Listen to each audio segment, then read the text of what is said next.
This is Agent versus Lender.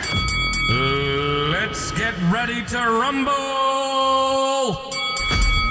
Let the fight begin. If you're a top real estate agent, broker, lender, or coach, this is your podcast. This is Agent versus Lender. If it's about real estate or the lending industry, it's fair game. This is Agent versus Lender. And now the hosts, Ron Pippin and Taylor Archibald. All right, sweet. I'm pumped up now. All right, so today we have Jeremy Peterson with us. So he is a realtor here in Utah, and specifically, he's kind of been a master of the market here in the Weber County area. I'm getting to know a lot of that stuff and also kind of the house stuff. So Jeremy, give us a quick introduction, because you're an Ogden through and through kind of guy, right? Yeah, I've been deep fried in the Ogden market. So, and that was a great intro. It actually makes it sound like this podcast will be interesting. So thanks for having me on your program.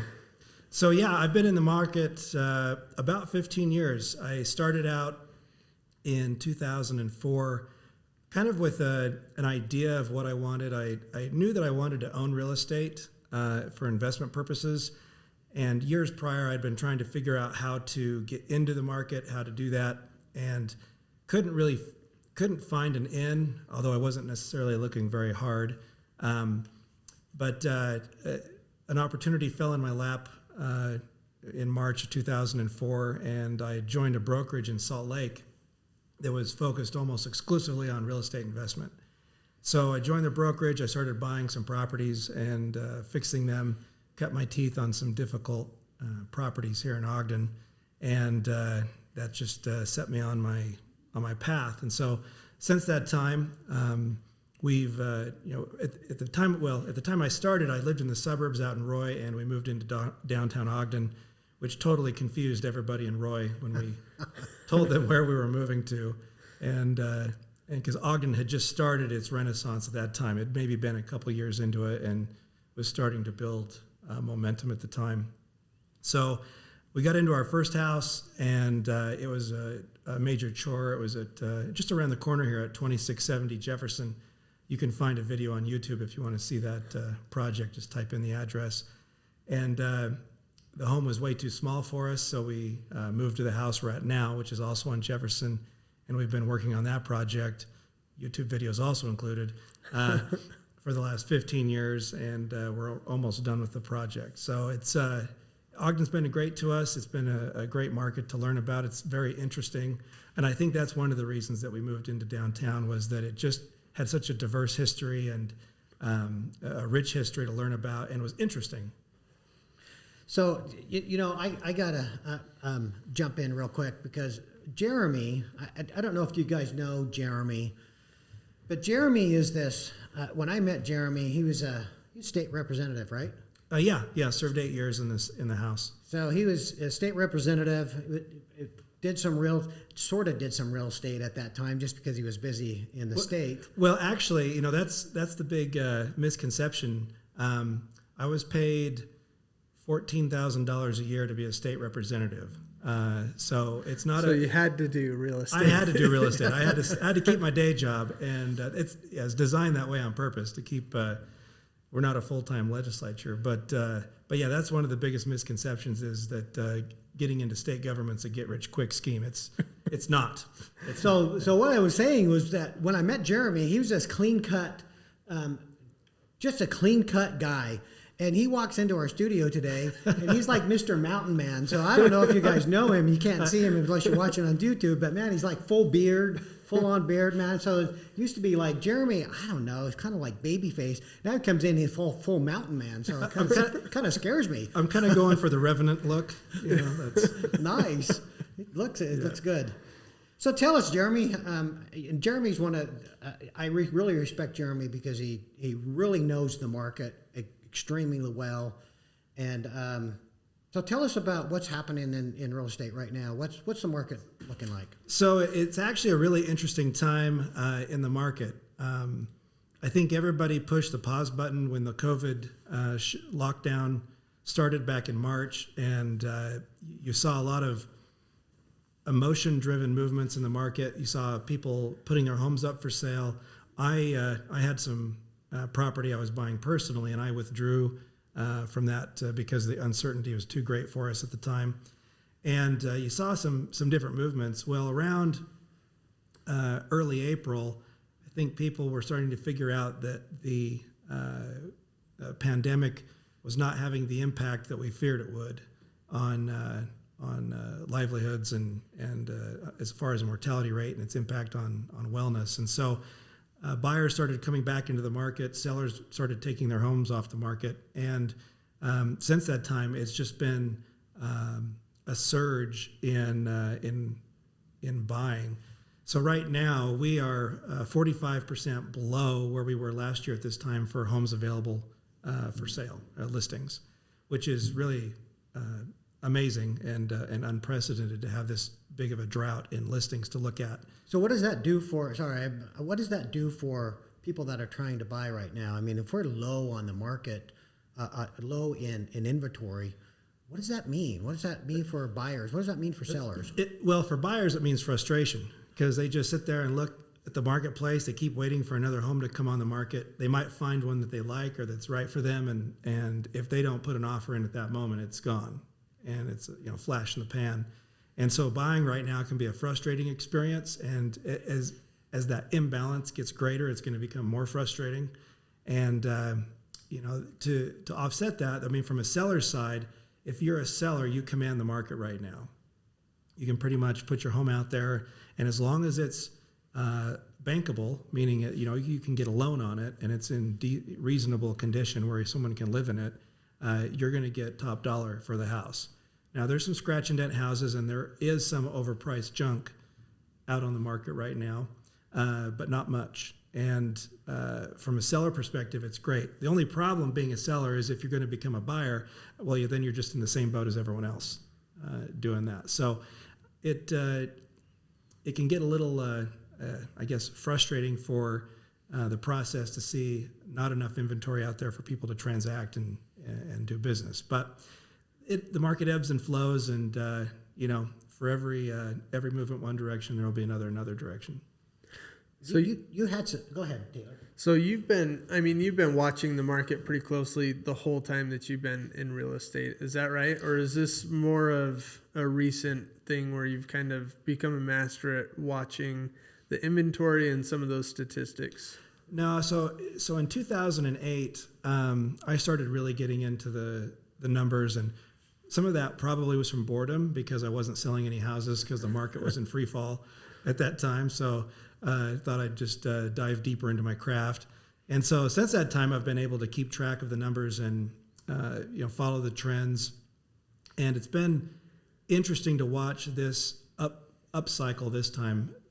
I mean, I watched the bubble last time where we just had the up and down, and that happened fairly quickly. We had 2 really hot years, and then we had 5 bad years where the market was settling down.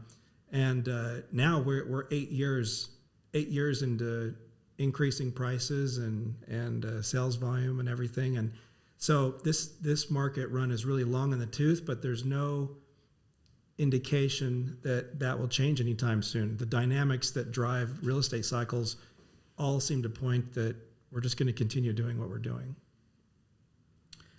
So you've got a shortage of supply, and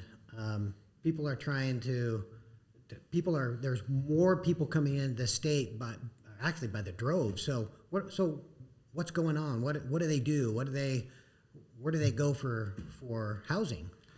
That's a great question. So right now, and I don't know the exact numbers right now, but I know a couple years ago they were talking that there was around 25 or 30,000 more households than there were homes in the state. So basically, you can imagine this city of people roaming around looking for housing as it comes up and bidding on homes when they come up for sale, and so that competitive force, driving prices up. So Utah attracts people because we've got a good standard of living. We're affordable compared to other markets still, and that I don't expect that to change anytime soon. The buyers that are out there, as long as people keep moving here for jobs. Now, granted, we're kind of in a little bit of a choppy period with jobs from the COVID thing, but Utah is still the leper with the most fingers because our unemployment rate is like maybe 9% versus other states like Michigan where it's 24%.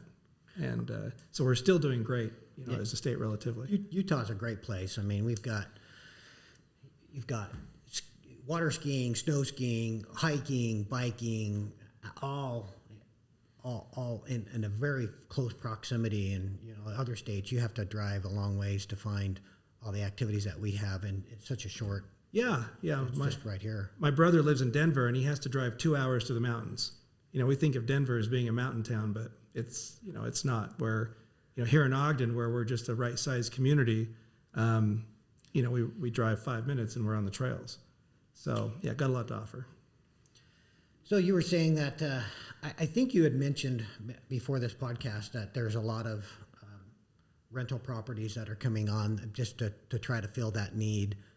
Yeah. So one of the things that's interesting is there's some government perks for building high density apartments, and in fact the IRS has economic opportunity zones where they've designated certain I don't know if it's census tracts or zip codes or whatnot, but there's certain areas in the country where they say if you build high density here, you can get some tax breaks doing it. And Ogden happens to fall into several of those zones. And so if you drive up to 5 Points, you'll notice there's a couple apartment complexes. In fact, a big 5-story one being built just off 2nd Street. Yep. There's another one off Harrisville or off the 89 heading off in the diagonal there. You go down to Wall and 30th Street. There's some apartments being built there. There's a bunch off of 12th Street. And, these are all apartment buildings, and they haven't come online yet to absorb the demand for housing. But as they do, that will help extinguish some of this glut of buyers and people looking for homes out in the market. Because if people can't buy, they'll rent. And as long as everyone has a roof over their head, we're good there. There's a huge development out off of 4000 South out in West Haven. I don't know if you've seen that, but this monolithic apartment building structure the architecture's great.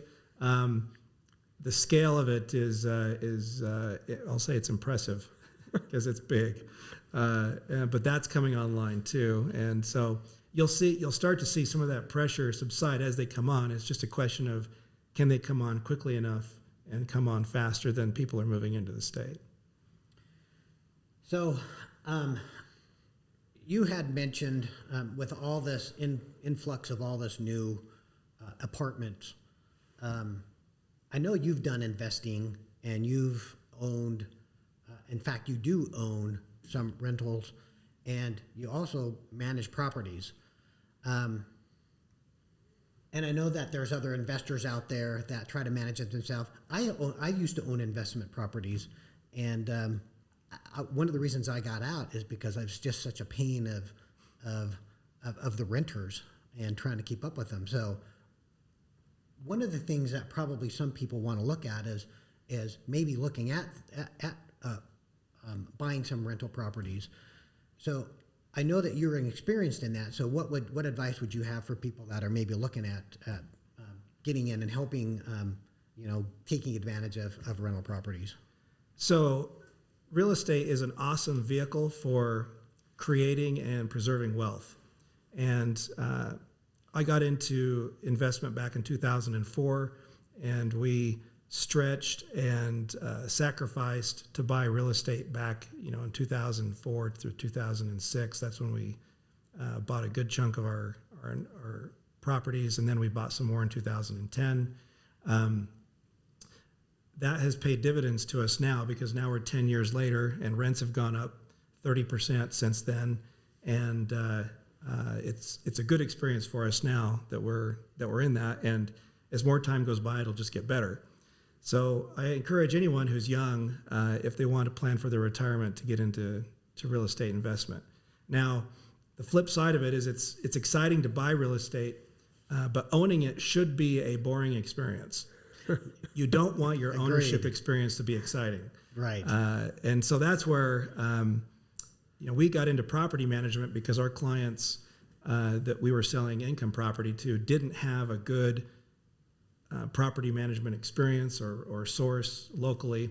At the time, I was referring them out to some of the other local shops to manage. And the model that some of these other shops have is the old Ogden model, which is keep the rents low, put in somebody who could fog a mirror, hope the property stays in good shape, and cross your fingers, and then rinse and repeat. And in that model, a lot of times without good screening, the property conditions would end up being tore up, and they'd be a mess, and that just costs money to throw back at the property. So, and that's what I found when I was renting, because I didn't have a property manager. I was trying to do it myself, and I found that the people that were putting in there didn't take care of the properties, and then I think that was a frustration to me.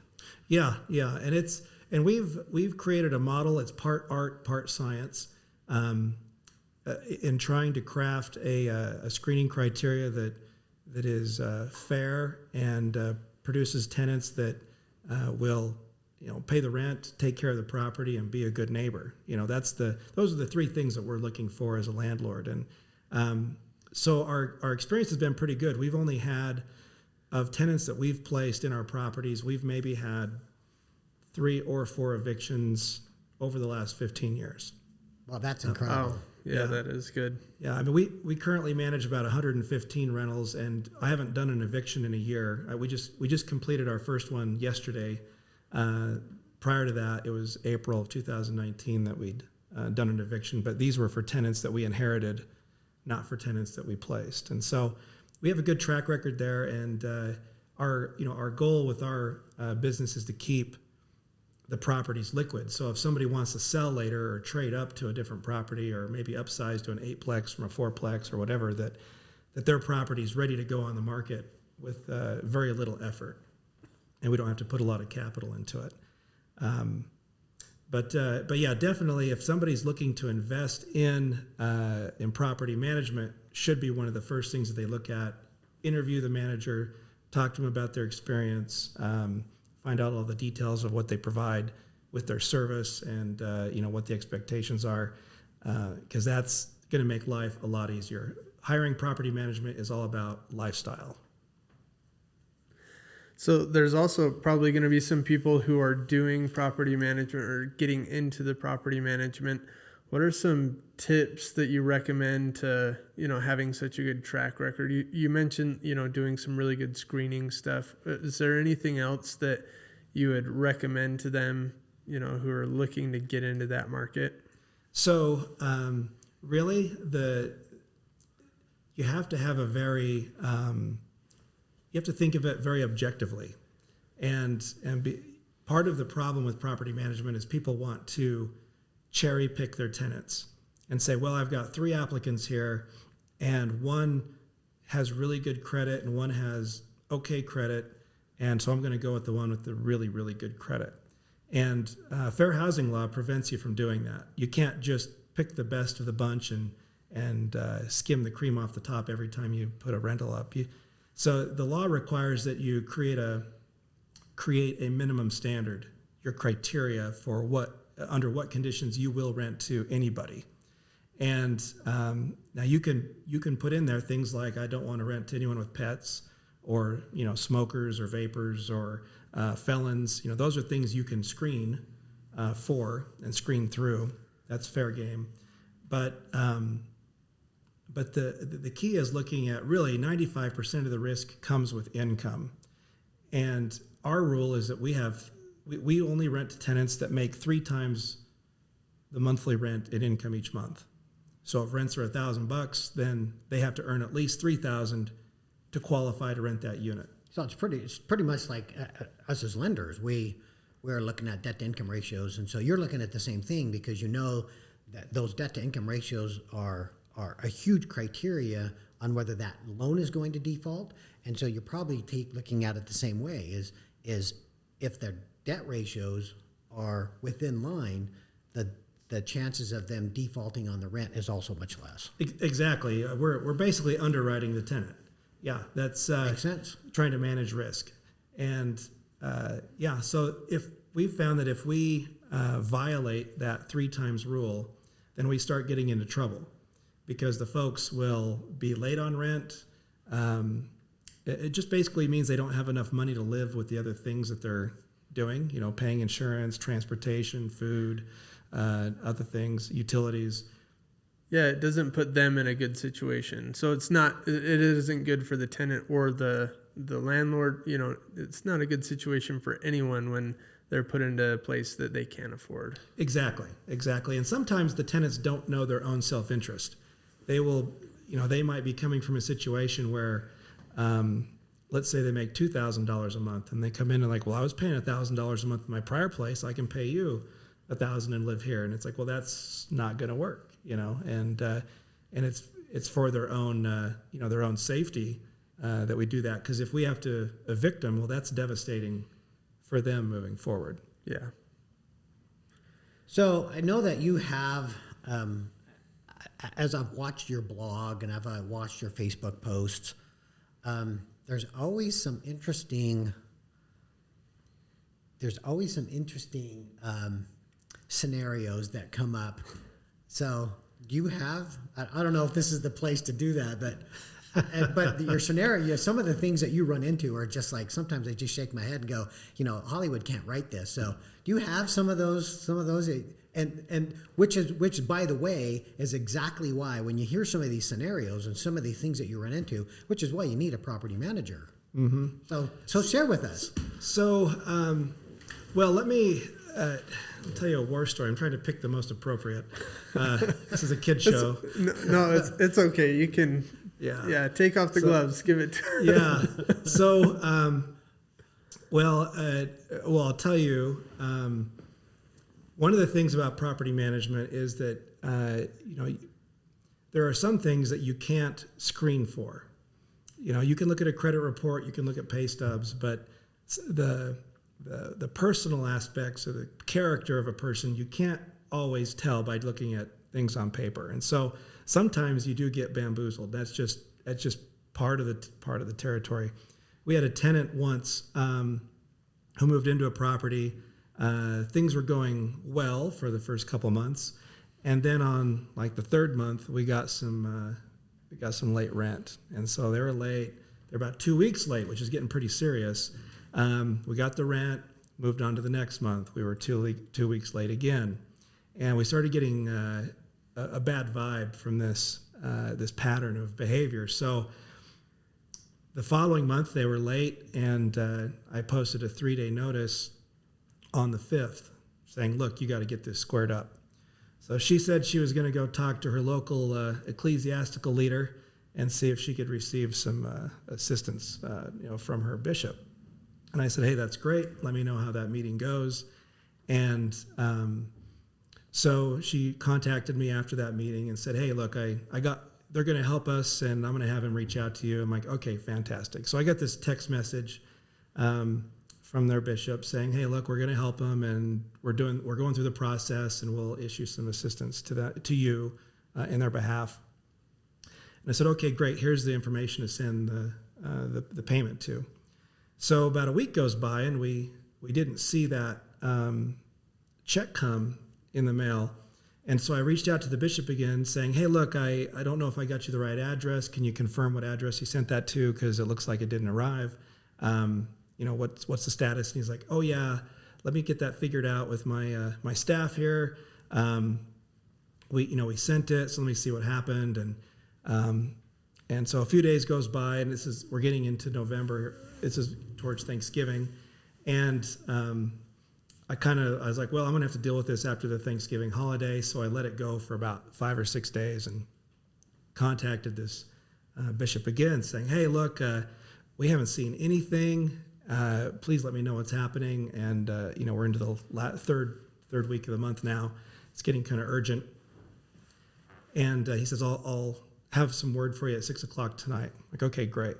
Well, 6 o'clock comes and goes. I didn't hear from him. by that time I'd had maybe 30 or 40 text conversations on my phone, and I couldn't find the number fast enough, so I just looked it up online and found this bishop's number. And when I looked at the number, I realized, I'm like, that doesn't look like anything like the number that I've been texting for the last month. So I call this bishop up, and I'm like, hey, Bishop, this is Jeremy, and we've been texting back and forth. And he's like, now what? The fake bishop routine. Yeah. And I'm like, oh, man, like, you got to be kidding me. And so somebody had been pretending to be a bishop, for a month. So, but the ironic part is that the bishop actually knew these people. He actually knew who they were, and he was very interested to hear the story I was telling him. And so I texted the tenant, and I said, hey, who's the person that has been texting me pretending to be your bishop? And it was dead air for about 5 minutes, and she texted me back, it's my dad. I'm like, oh no. So needless to say, that lease situation fell apart. We basically, she ended up going to jail for some other reasons, because this was just the icing on the cake for her and what she had going on in her background. And none of her background check showed any of this. Like, this was a new thing for her that she was getting into with this fraud. And so we ended up terminating the lease agreement and just saying, hey, look, you're done. We're done here. And they moved out, and we sent them to collections for a little bit of rent that they owed. And that's still in the process. But yeah, that was probably the most outrageous act of fraud that I've experienced as a property manager. Like, it was just so bold-faced, and they pretended until the very moment where the mask was ripped off, and I just, like, how do you think this is going to end well? Like, how do you see this ending? Yeah. So that's a great story to remind us that we need the professionals in our life to help us, so that personally, if I'm renting my house or renting an apartment, and I'm the owner, I just don't want to deal with that. Yeah, and the owner of this property lives out of state, and we shared the story with him after the fact and everything, but we didn't bother him with the details while we're going through it. Yeah, it's nice. Yeah. So there's a lot of I know that we have talked pretty extensively about historic homes and the collection of those types of homes that are in this area. So, and I know you're pretty much an expert at that. So tell us what's going on with, tell us about just the historic homes and some of your knowledge that you share with us. Yeah. So one of the main, I guess what makes Ogden City so unique is its architecture. And when a lot of people come in and look at a house, they can say, I really like it, but they can't really describe to you why they like it. But there are certain elements and things that are part of traditional home building and traditional architecture that make homes attractive. If you look at Steven Spielberg movies, every Steven Spielberg movie has somebody living in an old historic house. Like, you go look at Goonies or Harry Met the Hendersons, or you look at a long list of Steven Spielberg films, and they've got classic old houses. It's not something you necessarily think of while you're watching the film, but there's an attraction that comes with old homes, and so that Ogden is just so rich in that. We have just Ogden is rich in that, but I think it's not just Ogden. I think Utah, generally speaking, because you have the avenues down in Salt Lake, and you have some of these outlying areas all the way down to St. George, anything in between. Utah is really rich in historic homes. Well, and it does have a lot of historic homes. The problem being that the West is so new. like we're so new relative to the East Coast that we don't necessarily have a deep appreciation for history here in the States. So much of and a lot of this has to do with the fact that we've grown so quickly that we had like Ogden has this historic core, and then that core is very small compared to the entire expanse of the county, where all the children and grandchildren and great-grandchildren of those who lived in the core, now live. So there is a lack of education on how to take care of historic homes. And that's one of the things we're trying to educate folks. Like, for instance, just down the street from us here is a home that was a beautiful red brick 2-story home that sat there for the last 100 years, and the owner just decided to paint the brick one day. Yeah, and virgin brick, and they just went over and painted it white, like you see as popular on HGTV, and did some gray accents or whatever. Well, that's devastating to a historic property, because one of the charms of brick is that you don't have to maintain it. It maintains itself because it's a natural, it's fire kiln built, and it'll withstand the elements, and you don't have to do much other than maybe power wash it every once in a while, maybe 20 years or so, just to clean it up. And when you paint it, then now it becomes something you have to maintain every 5 to 10 years. You've got to repaint it in order to keep it up. And to strip the brick of paint is about 30 times more expensive than painting it. I mean, it might cost you $2,500 to paint a house, and it'll cost you, $35,000 to pull it off. Wow. And so don't ever paint your virgin brick. There's other things you can do. You can do a muriatic acid wash. You can do, just a light power washing. Just some things to clean it up, but don't ever do that. So we're talking about historic homes. Sorry, Taylor, I'm just taking over here. Yeah, go ahead. So we talked about historic homes, and I know that I've seen some homes that have these that are placard. They have plaques on them that say this is a historic home, and I think there's advantages and disadvantages to that, because I think once you are registered on the registry, there's certain restrictions as to what you can and cannot do to that home. But it's also cool that it's on the historic homes, and you could probably answer some questions as to what you can and can't do with those. Right. So there's some pros and cons to having your house placarded, meaning that it's a registered historical site on the National Register, and you get it placarded, right, with a little bio about the house, a little historical blip on your front porch. So the pros are that you could qualify for historic tax credits on any of the improvements. So the state offers these income tax credits for home improvements, and they're pretty. They're pretty good. It's like 20%, up to 20% of your annual income could be basically deducted for improvements that you make to an old home. But it needs to be certified to qualify for that. For that work. The con is that if it's certified, then you've got to do everything according to the book as far as exterior improvements. Like, you can't come in and put vinyl windows in the home. If it's got wood sash windows, they need to remain wood sash, and so you'll need to go to the local planing mill and have them build some wood windows for you and put those in, or the local window shop, if they have the ability to do it, put those in. Those are more expensive. I mean, you might spend 3 or 4 times the amount on a wood window than you would a vinyl window. But if you have the wood windows there and they're serviceable, preserve them, work on them, improve them, keep them there. Now, the placard doesn't prevent you from doing inside improvements. So you can do whatever you want. I didn't know that. Yeah, you could do whatever you want to the inside still. But the exterior is preserved and protected, and oftentimes those homes will become a landmark in the city. So the city has a number of its landmarks around, like the Jefferson Historic District around the corner from us here. Mm-hmm. Every home on there is a landmark. And in fact, that's the very first house I worked on at 2670 Jefferson became a landmark 2 weeks after we'd done all the demo on it.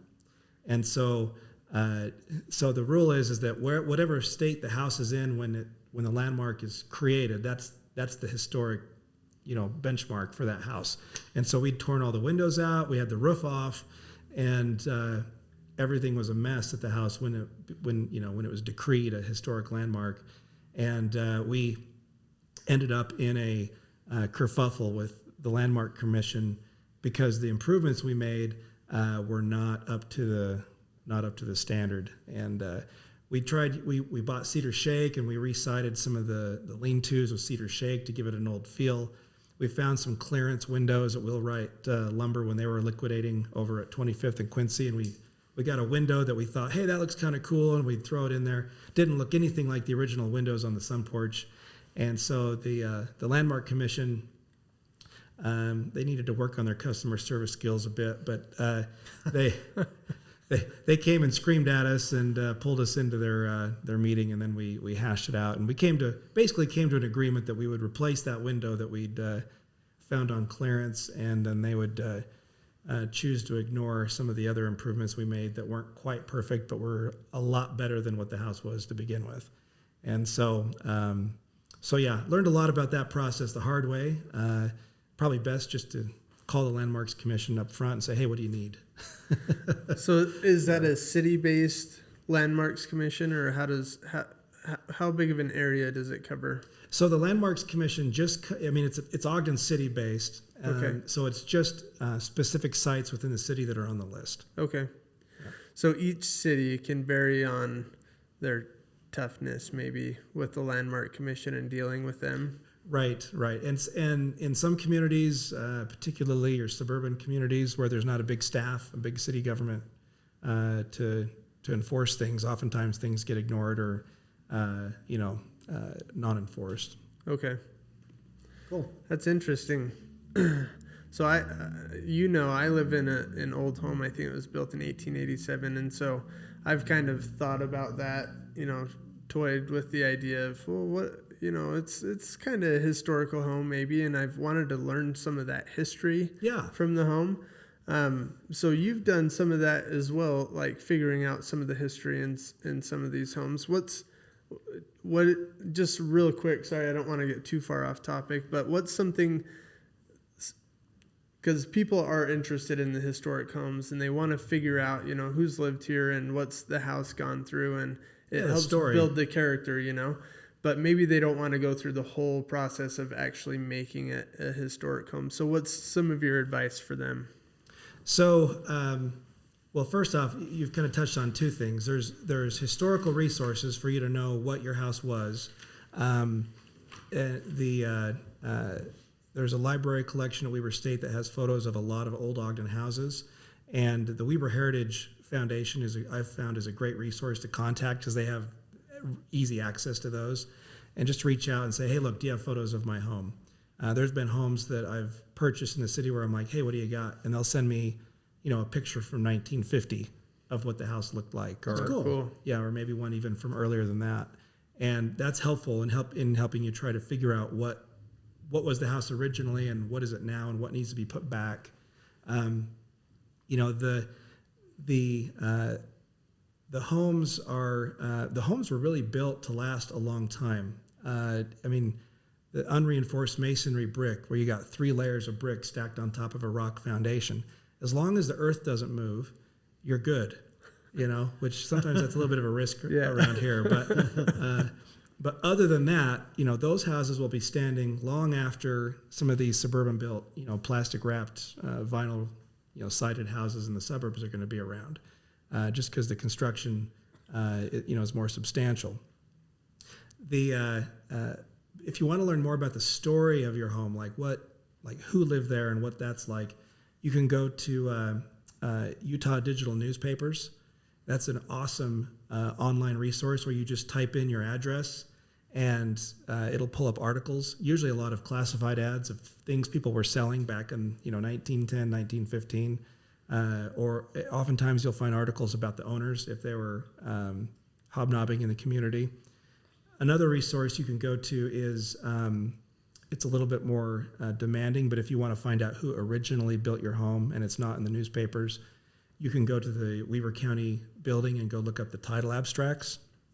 And it's kind of esoteric and technical, but somebody can show you how to go through the books and find out, you go through the entire chain of ownership of your property back to when the parcel was carved out by the U.S. grant. And so that's a fascinating trip too, something I've done to find out, okay, who are these people? And then if you find names, then you can do genealogical research and dig through that. And it opens up a whole Pandora's box of interesting historical tidbits. But you can really lose yourself in the rabbit hole of that, as you can tell. I probably have done it too many times. I can tell. So doing something like that on like a listing for someone, does that, I mean, have you done any of that? Oh, Maybe yeah. looking into some of the background to add to the listing, and what does that do for, I mean... It definitely creates an additional appeal to the home. Like I've got a listing that's under contract currently, but it's a duplex built in 1899, and it's one of the last standing stick-built Victorians in the city. So it's a cool house. Needs to be restored because they put metal siding on it back in the 40s when they plexed the thing out into 2 units. But the structure, the bones are still there. All the original windows are still there in many cases.